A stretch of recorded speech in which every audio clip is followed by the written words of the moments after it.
This is for B2B founders, business owners who are looking to scale, grow their business and not get left behind in this fast-paced world of technology. Is really just growing day by day.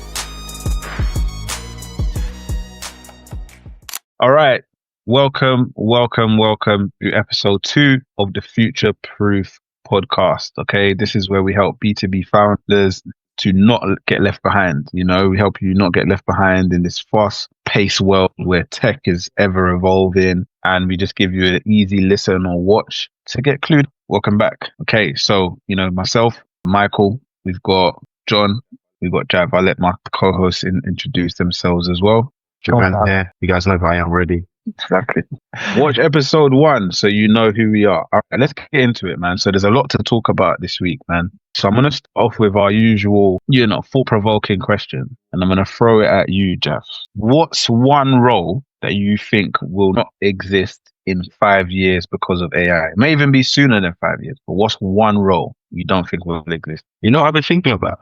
I'm thinking about attendance. And I feel like I haven't looked into this properly, but I feel like a lot of the work, at a certain point, AI is going to be able to do 99% of it. And maybe the accountants are now just going to be, depending, also there's different type of accountants, but, people that are more on the tax strategy side, they're just going to be using AI to implement the tax strategy. So, you might get someone, there's a guy on Instagram, the young guy, Josh, he was like a child, but he makes really good videos. I feel like a lot of stuff talks about like saving business money. Stuff like that, you'll be able to get your AI to just do it. And it'll have all the knowledge on, all the gaps in which a business is maybe overpaying in tax, blah, blah, blah. So I might not get rid of accountants, but maybe they're going to be utilized in different ways. Not just bookkeeping, basically. Yeah, bookkeeping is what you're saying. Okay, so bookkeeping I think bookkeeping is already being replaced a lot. But the only thing is that the UK tax, the global tax, world of tax, there's so many little, let's just be 100% about it, right? There's so many ways to kind of just maneuver it. And I think that's where you need a tax strategist that can kind of give you the best things that's going to benefit you and your business the most, which is so is the AI going to help you in that way? Do you know what I mean? So, but yeah, no, I think that's what's your thoughts on that, John? Do you think the accountants are right? I don't necessarily think AI is going to replace jobs. I think it's going to reshape the workforce, and it's going to empower people to be more efficient. And my view has always been AI is a tool that humans can use to better improve what they're doing. So they might become more efficient. Companies might not need as many people as they do in the past, but roles that exist today exist on purpose. Now, you could build an AI agent that could do everything. You could replace a human being entirely. But it comes down to the ethical argument of human beings need a purpose. And if a human being doesn't have a purpose, what's the point? You'll basically just have a load of people walking around on universal credit because there's nothing to do. So I think there will be a line somewhere that AI will be used to a point to make us as efficient as possible in the roles that we are skilled up in. So that's my view. Yeah, it's very positive, man. Very positive view. I just don't know if the leaders of the country and the main first world countries are as focused on that, because I believe that should be the case, but I think more needs to be done about the regulation around AI. Do you know what I mean? And that's even as someone who's very big on adopting AI, very big on how powerful it is. But I'm not going to sit here and be selfish and say that this isn't silly. There's a lot of regulation that's being completely ignored, and there's a lot of people that will lose their jobs. Do you get what I'm trying to say to you? Or at least, but I do think it's possible, and I do think that if more people speak up about it, the regulations will start coming in place. I see something the other day, I can't remember, I should have written this down. I think it was Universal or something like that. A couple of these companies were looking at suing. It's either like the Heygens of the world or the 11 Labs of the world, right? Yeah, I did see that. You saw that, right? Was it who was it? Yeah, it was a music thing. Yeah, so it was 11 Labs. Yeah. There you go. And I think stuff like that, it's gonna have to be for those incidents to happen, for the lawmakers to step in and say, we have to sort some stuff out now because now things people do you get what I mean? But I don't think we're being as conscious about it. Because me personally, so one role I think that might go. I think a lot of Jav touched on it last episode. The VO3 with the content creation that Google's doing. I think the film industry is scared right now because film, like for example, yeah, animation. I remember one time I thought, I wonder how much it would cost to do a cartoon. And I kid you not, I think it could run up to like £1 million an episode to make something like Simpsons. Do you get what I'm trying to say to you? Crazy, right? So the barrier to enter that is just mad. Like you can't get a young kid who's just got a great idea come up and just make his own cartoon unless he learns animation, and even then it will be at a very basic level. Do you know what I mean? Whereas now, pretty soon, I think the technology is there for it right now, but they're just kind of just drip feeding it. Pretty soon, you're not going to need. So between zero or however much the software is going to cost, the AI is going to cost versus 1 million, how many jobs are going to be lost there? Do you know what I'm trying to say? Or how many businesses rather are going to be lost? So the slight counter is the way of the working world is today will change, and new jobs, new industries, huge dynamic shift into that, I suppose. That's interesting. More of a shift rather than just so jobs will be lost, but loads more will be presented because I think that you're right because of that the growth in technology. So much more businesses are going to be created, so much infrastructure, like even building. Do you know what I mean? Like building the Burj Khalifa, for example, will probably be so much quicker because the builders, the scaffolders, everyone's using AI to measure things up. Like all this technology is improving, so there'll be more infrastructure for business and stuff like that potentially.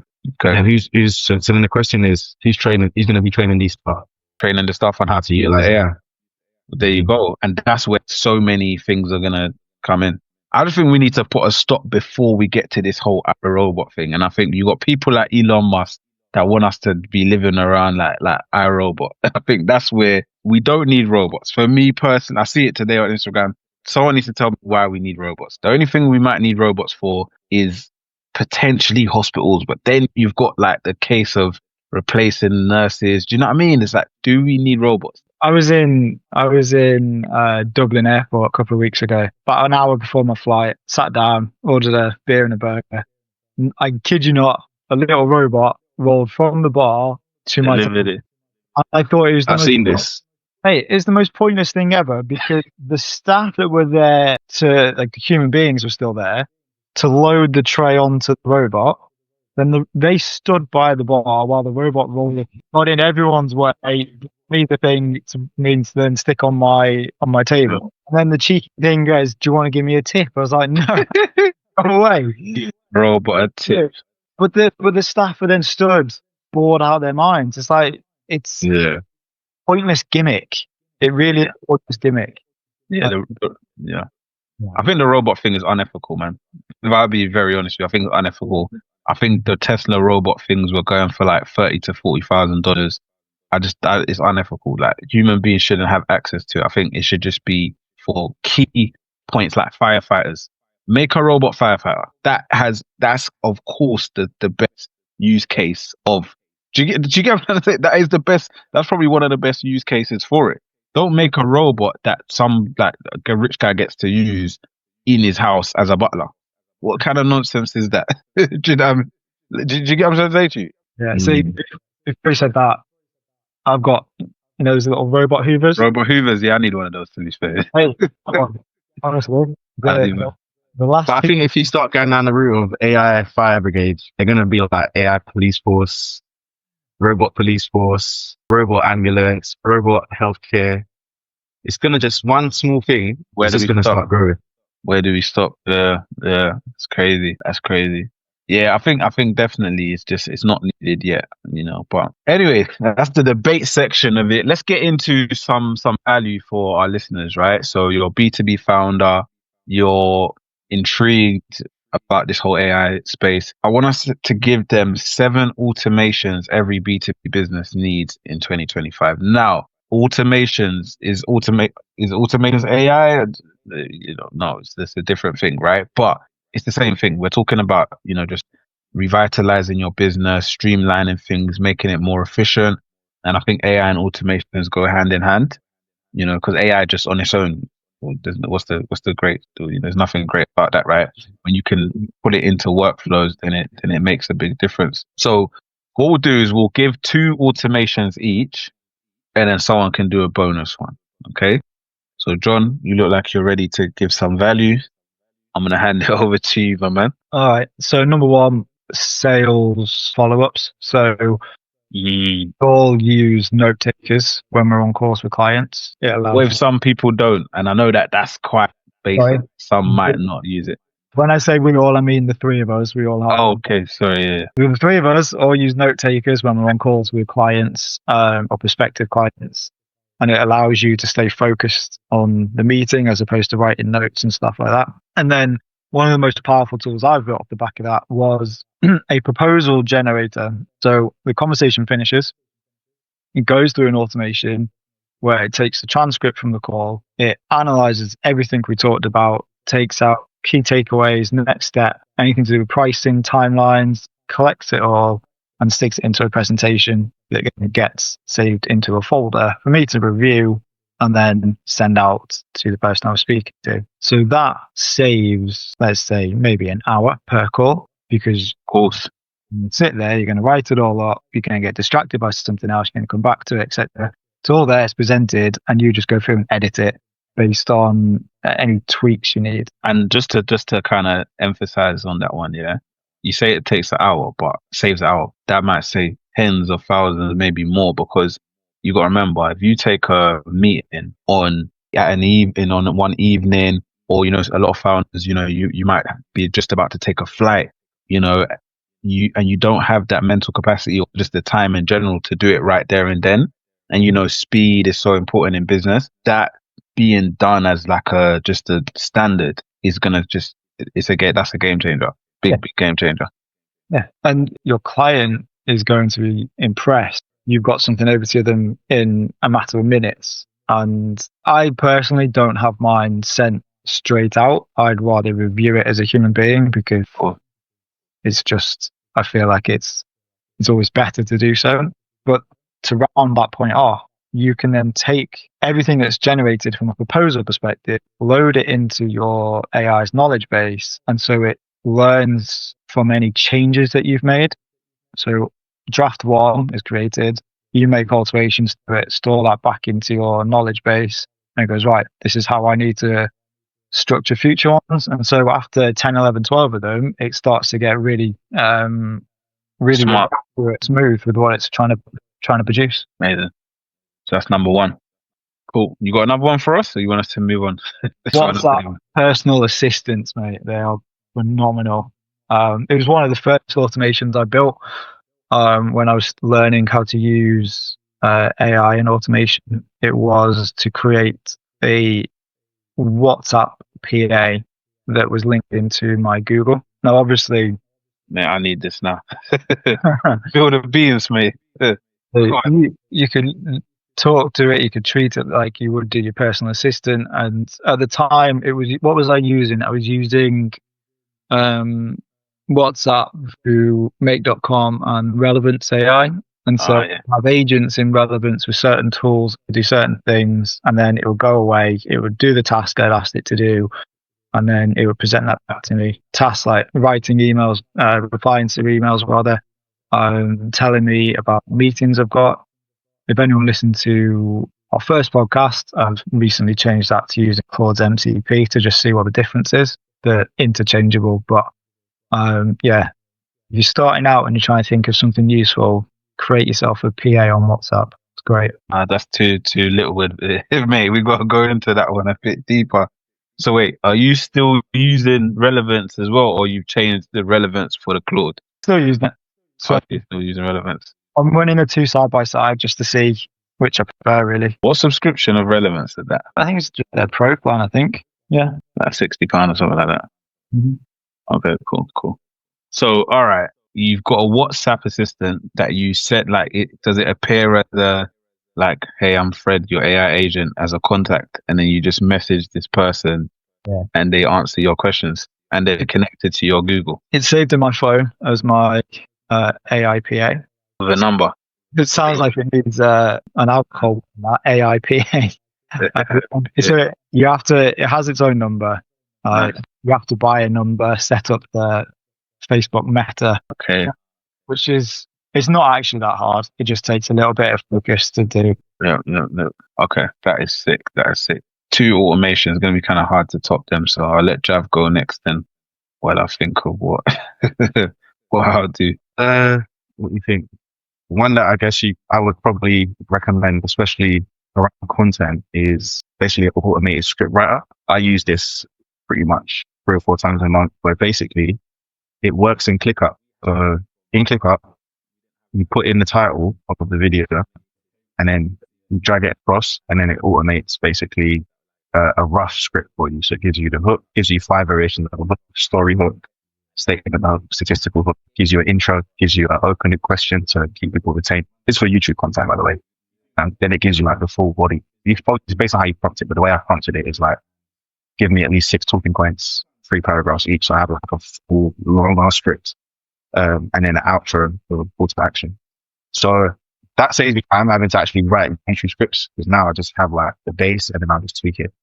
What tools do you use for that? So that is literally ClickUp. Well, Zapier to make it. Connect. ClickUp is the trigger. Yeah, so ClickUp, moving the tab across in ClickUp is the trigger. Okay. And then it takes the title. It will take the title and then it will make the video based off the title on the prompt that I connect. Then I make a Google Drive folder so that I can upload the video into a folder as well automatically. And then that's it actually. And then it gives me also, as part of the prompt, is I ask it to give me a shot list as well. So if I'm making like a proper dynamic video, it'll give me a shot list so I can shoot this bit in the kitchen, shoot this bit outside, shoot this in the office, whatever. So I've got more ideas just in case, but sometimes with the videos you can get a bit stiffer with the ideas. So that's quite useful. That's quite useful because with YouTube's so different to Instagram, TikTok. YouTube, I feel like you need to actually take a bit of time to script it more, because you want to make sure that you're getting to the point, you're getting things across, versus some YouTube videos people are just watching them and not really giving them value. So there's that. That's probably one of my favorite automations that I use. Just for visual, just as a treat for the ones who are watching on YouTube. So basically, this is ClickUp project management tool, and then you basically can just have a card, the title. So you write a title, move it to the next one, and then the script boom populates inside a Google Drive. Everything's just ready, so the founder can essentially just go shoot a YouTube video, and he can even use a teleprompter app on his phone to read off the script if he wants to do the re-script thing. Because some people, like you're saying YouTube, but some founders want to do more informative content for LinkedIn, where it's like they want to do the latest updates of what's happening in the property market or what's happening in the finance world. So they can have it literally just giving them the exact scripts, and it can be based on like real data, because we know like AI GPT is going to go on the live internet at the moment and everything like that and source real data. So you kind of solve their content issue just there and then, basically, or that solution has. That's great. So the second automation, the re-engagement agent of automation is definitely one that I think is quite powerful. I think it's already helped us kind of re-engage some leads that have gone quiet in our system. So just for context, basically, like every business might have leads, potential clients, and obviously, depending on how long you've been marketing, you're going to have some that are just sitting there getting stale. Maybe they're getting your emails like we do like a newsletter, but after a certain period of time, your sales team probably stop reaching out to them. You're going to stop reaching out to them. So this re-engagement agent basically sends them a message, like a genuine message, to kind of just get them talking again. And then it's powered by AI, so that it will have a back and forth conversation to see where it's at. Like I went through it last night and we had about 30 responses, and I was up till like 1 a.m. just responding to just make sure what was going on and going through the messages. And it was basically requalifying the leads all over again, which is quite interesting. There was some unqualified leads in that pipeline that it basically said, watch our YouTube videos instead. But it's quite useful. That's quite a useful tool, and I think a lot of people will benefit from that, especially people with big databases. 100%. It's actually, that's like £1 million hack. Do you get what I mean? And I think that's one of the biggest things in right now with AI. Like that's crazy because, like you said, so many companies have loads of data that's just there, old leads from years. You've been in business for 5 years. And we kind of automatically think, oh, they're just old leads. I'll just try to call some of them every now and again. But they're real people who scenario might have completely changed. So yeah, no, big. That's big. They've got data across multiple platforms as well. So some of it's in CRM, some of it's in spreadsheets, some of it's in some other system, and it's trying to find the manpower to go through it. One, cleanse that data, two, enrich it, and then contact them all is never-ending job. These re-engagement agents can do all of that in the same day. It's crazy. Yeah, it's mad. Like Jav said, he turned it on and I saw it like the next day morning. We had like 7 leads. More people have responded, but like 7 actual qualified leads that I've even seen. Funny enough, I was just looking this morning and 2 calls got booked, and I was like, well, who booked these calls? And we've asked the lead people, and they're like, no, it's not them. And I've realized, oh, I saw that conversations from the re-engagement agent. So yeah, it's crazy. Whole nother level. All right. So for my first one, I'm gonna talk about just Slack automations. I'm going to keep it quite simple. The Slack automations can be or when an appointment is booked, for example, like what I just said. So I didn't have to go into the CRM. I didn't have to go into the email. I was able to just be in Slack communicating with the team anyway and see a call booked was there because we have a channel for calls booked. And it's crazy because I remember we're working with a finance company and we use Slack, and when we've onboarded them, we said, okay, look, here's the Slack channel we made, and they're like, oh shit, like we ain't used Slack in a while, and I think that kind of sparked them to start using Slack again. So Slack is a super powerful tool for like just communicating with the team, having loads of separate channels, organizing things by different departments, but you can now automate for when things happen. It gets notified in Slack, so your team member Jerry is inside that channel. So he can't say, oh, I didn't see it or it got lost in the emails. It's there. You saw it. He saw it. He knows he has to do it, right? Similarly, we have a property estate agent company where we have lettings, we have sales, we have maintenance, whatever, all the Slack channels. So now everything goes there. Okay, so that's one that I definitely think. We said 7, but proposal, WhatsApp PA, content scripter, re-engagement agent, Slack automation. Okay, that's 5. So 1 more, yeah? Well, 2 more, but 1 more from me. I'm going to do a little cheat one, but I'm going to say AI receptionist. I don't know if we spoke about this last week, but basically, I think most companies and certain companies, especially if you're like a walk-in service business or just a service-based business, you should definitely have an AI receptionist. I think dealing with inbound calls isn't as necessary as it once was, and I think it's underestimated how much you get distracted by like just getting a random call in and then now someone has to deal with that. So all inquiries, I'm not sure what on the email. I know on the email you can add some AI into your email as well, to either auto respond or to just prepare the response. But definitely on the phone call side, you get AI receptionist. They can, no one's ever complaining that they didn't get through to anyone or it went to voicemail. It's just literally takes the call, directs it to the right person, automates your CRM or does the right thing in the CRM. If it's like as we said with the maintenance, if it's a maintenance issue, it will log the complaint. It will, contact the right person. And I think that's just a game changer. So AI receptionist is definitely the 6th one. Yeah, if you think service level businesses, every call in is money, right? And they, without trying to word this in the right way, but I don't know, I needed a plumber, for example.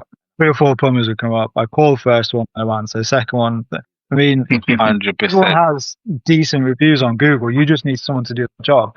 So every call that isn't answered, whether it's real estate, whatever it is, if it's a service level business and you're relying on people to call you for work, the last thing you want is that call to be dropped because they can go somewhere else with it.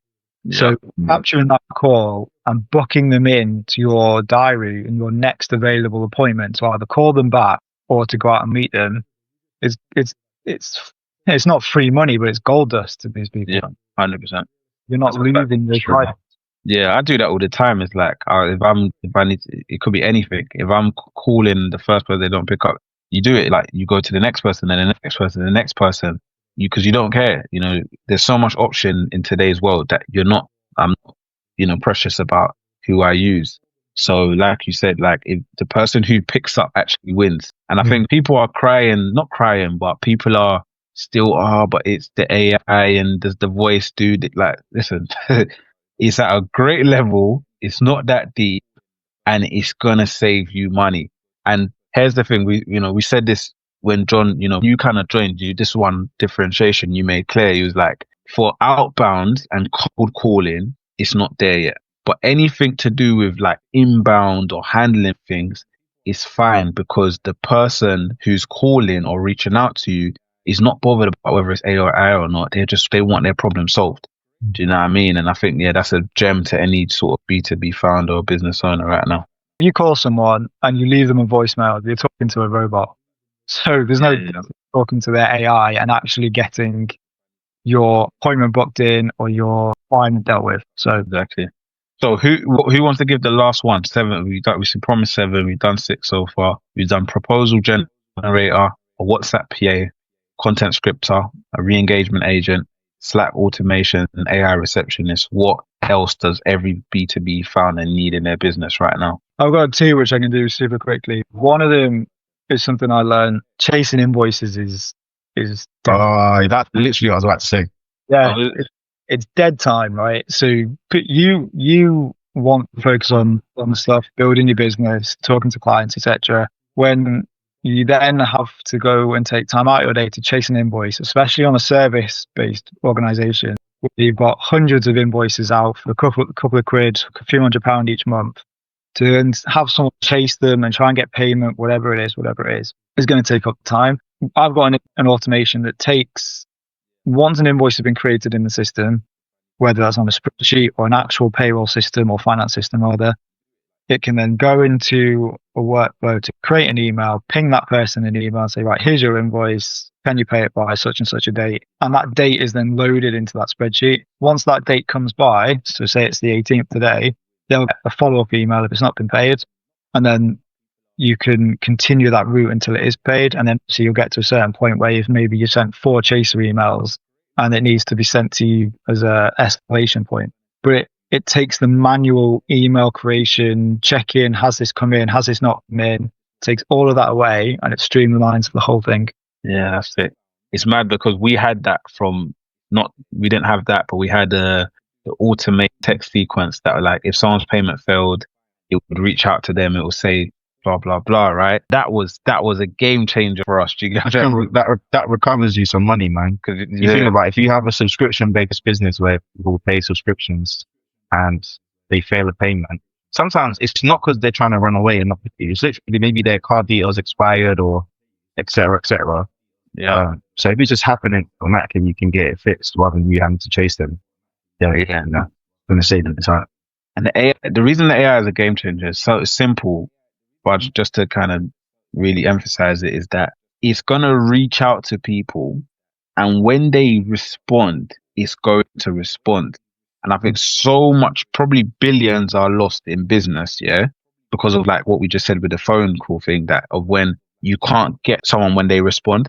Like we've dumped probably coming up to a couple hundred for £1,000 on paid ads, where a lot of leads will be lost because you just didn't get to them at that point in time when they actually were hot and so on and so forth. So yeah, man, that's a game changer, the invoice chaser. So you said that you had a last bonus one, or you want to keep it at No, the other one was you've got every business will have some sort of sales team or process. Yeah. While recording your calls, you can train you basically build an automation to take your transcript, check that transcript over between both parties, and then provide a summary of what you did well, what you could improve on, and going into your next call, focus on this, and this.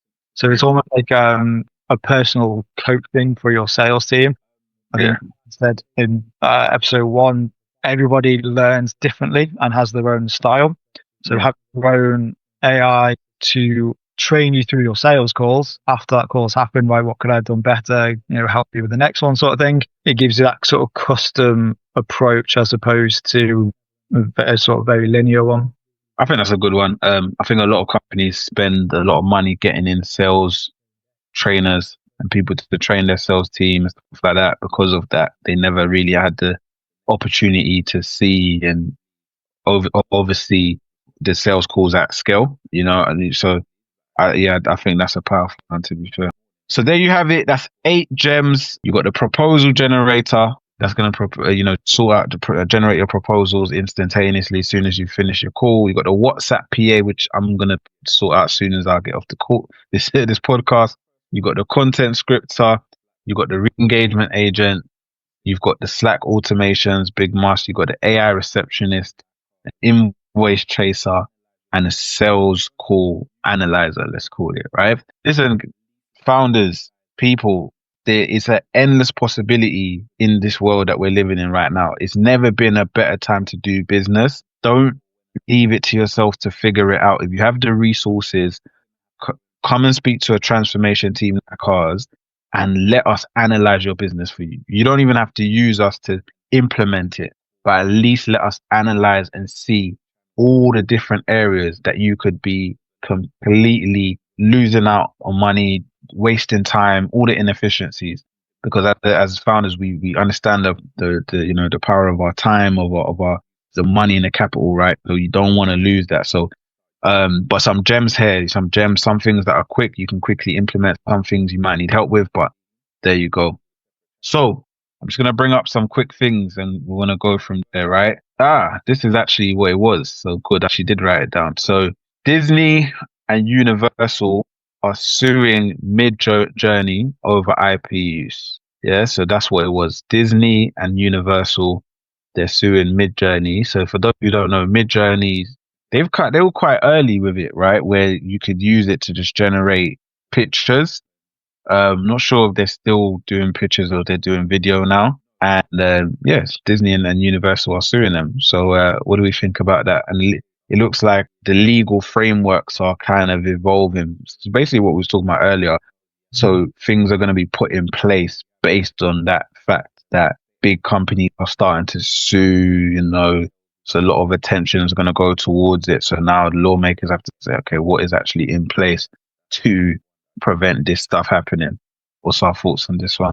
It's a tough one. What's the difference between me sitting here and drawing, I don't know, Bart Simpson, and me typing into Midjourney, create Bart Simpson skateboarding for me? I think it depends on what you're going to use it for. So if I then go and create a spin-off of The Simpsons and it's questionable, then yeah, fair enough. I understand why they'd be annoyed. But if people are taking inspiration from what they've created and using it in an entertainment way, just to entertain themselves, I know it's hard to actually understand where the line is. I can understand why Disney would be annoyed. They've built their brand and it's a phenomenal brand. And if people are making money off the back of it, that's probably the problem. But it's no different to me drawing it on a piece of paper as opposed to drawing it on an AI system. So the two studios claim Midjourney's tool makes innumerable copies of characters, including Darth Vader from Star Wars, Frozen's Elsa, and the minions from Despicable Me. It's part of the entertainment industry's ongoing love-hate relationship with AI. Many studios want to make use of the technology, but are concerned that their creations could be stolen. With AI, you can imitate and emulate everything. So how do they limit this? Because we can talk about the voice, we can talk about obviously TV and stuff like that, animations, like it's endless. Scrap everything I just said, because I've just remembered seeing stuff all over Instagram that someone had created stormtroopers running around in a snowball fight and taking the mick out of each other. And I was like, that's funny, but at the same time, you are ripping off Star Wars. So yeah, I retract what I said before.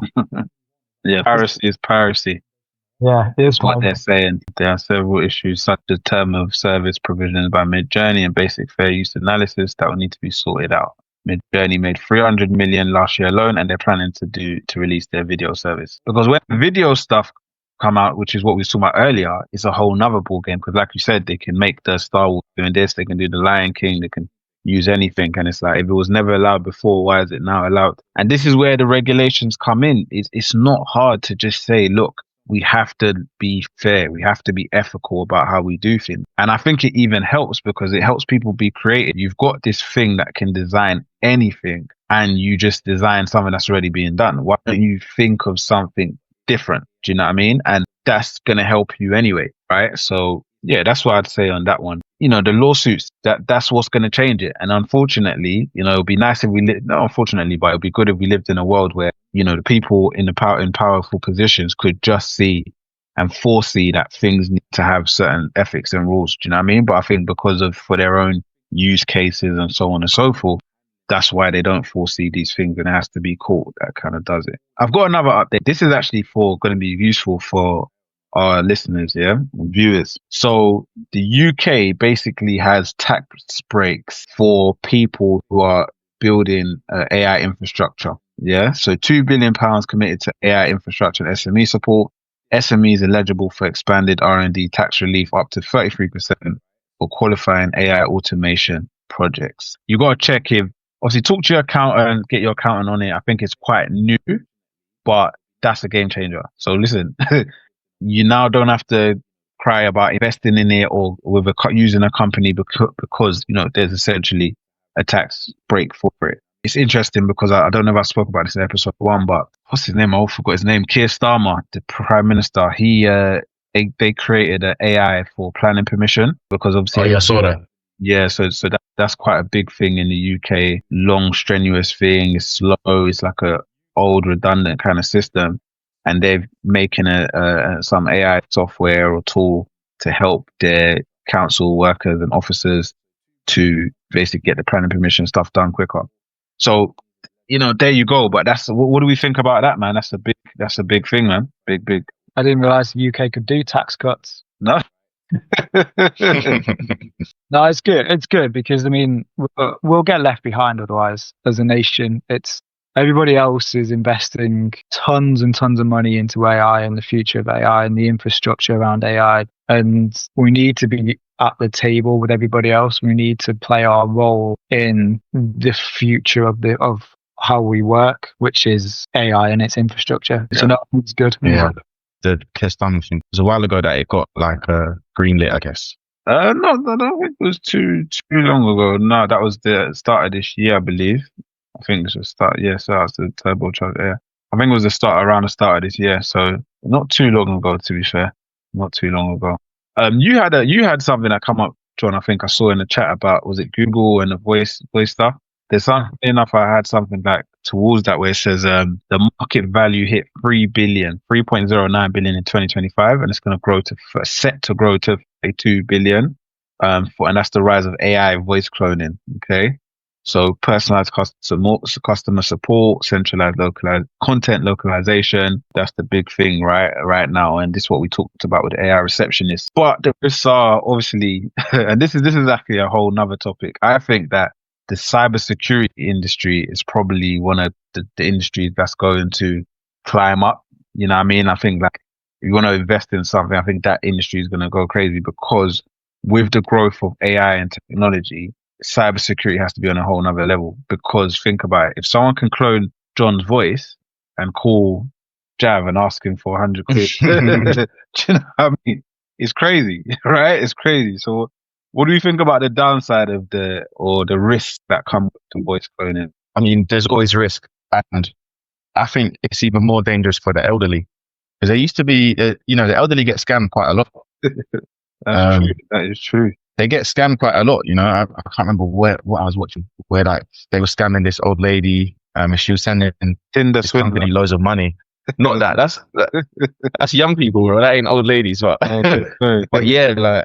Elderly get scammed quite a lot. So I think there has to be something in place to stop that happening. Because if you get an elderly person and maybe they get a call from a family member whose voice has been ripped off or whatever, they could easily be, And it boils down regulations, man. When will it be until we find out that, 10 million has been scammed from old people in 2024 alone before we jump in and say, look, there's got to be some regulation. But it's got to be, it's definitely a discussion, a discussion to be had, because you don't want to jump in, as you said earlier, too much regulation, and then it gets used for in a negative way. But yeah, what do you think that the next thing is going to be in terms of the voice cloning, or do you think there's any more things? What do you think we're next to see with it? I think there's still improvements to be made in terms of the accuracy, because even like 11 Labs, we've got 11 Labs, right? And their most powerful voice cloning tool is good, but it's still, and I've tweaked it about 1 million times. I've done the whole deep thing. I've uploaded 2 hours worth of audio from all the YouTube videos, and it's still not like, it doesn't sound like me. So I still think it sounds like me, but not as good. So I still think there's still elements to improve. I think it's only going to get better. Like with everything with AI, it's only going to get better. I don't think it will be wrong, because now you can use 11 Labs to do audiobooks. So they feel like, and they're allowing it as well. So you can put it on Spotify, all that stuff. So we'll get to the point where you won't be able to recognize the difference, basically. Well, man, exciting times, So I think we've given enough gems today, to be honest. I think we've given a lot of gems, a lot of value, and we're going to keep doing that. So like, subscribe, share this wherever you are. Comment below if you want the document going through what we've mentioned today, the 7 or 8 things that that you should automate in your business as a B2B founder. As usual, if you feel that you need to just transform your business, or there's so much efficiencies and things that can be solved in your business that you're not even aware of, then look, reach out to us, book a call. We're happy to jump on and talk to you at the moment. We've got the time to do that at the moment. So make sure you grab that while it's still available. And wherever you are, whatever streaming platform, give us a review, drop us a comment, like whatever you do, these podcast things. Any last words for anyone else? Anyone want to leave with anything? You're thinking of using AI and you haven't got a clue where to start, give us a call, book in some time with us, and we can help explore what we know works, what we know doesn't work, and kind of guide you in the right direction of where to put your time and effort. Javi looked like he was going to say something. No, I was literally going to say what John said. So yeah, I was going to say book a call. Man, just book a call, because we won't always be able to take a call. So it's a good time, and it's the best time to do it. All right, that's us. Peace.